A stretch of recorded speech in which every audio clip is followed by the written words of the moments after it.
Welcome to vidonko.com। আমি সঙ্গীতা, তোমাদের ম্যাথসের teacher. চলো দেখা যাক কি প্রবলেম আছে সলভ করার জন্য। 5 sin square theta plus 4 cos square theta is equal to 9/2 সম্পর্কটি থেকে ট্যান থিটার মান নির্ণয় করো। তাহলে দেখো কি দেওয়া আছে, 5 sin square theta plus 4 cos square theta is equal to 9/2 দেওয়া আছে। আচ্ছা, এবার আমরা জানি যে sin square theta plus cos square theta is equal two 1 হয়। তাহলে আমরা sin square theta equals to লিখতে পারি 1 মাইনাস cos স্কোয়ার থিটা।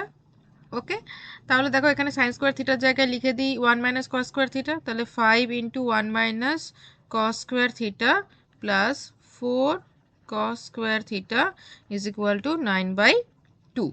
তাহলে এটা গুণ করে দাও, 5 minus 5 cos square theta plus 4 cos square theta is equal to 9/2।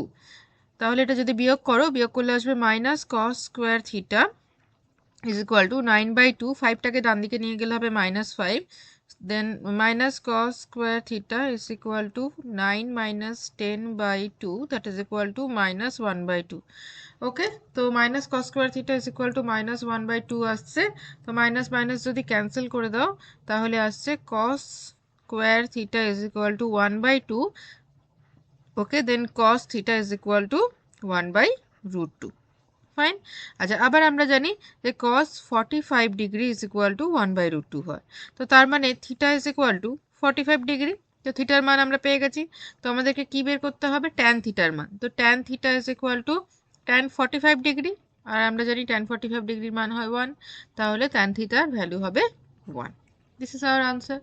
Thank you for watching vidonko.com। অঙ্কের আরও প্রবলেম এবং সলিউশনের জন্য আমাদের ওয়েবসাইট অবশ্যই ব্রাউজ করো।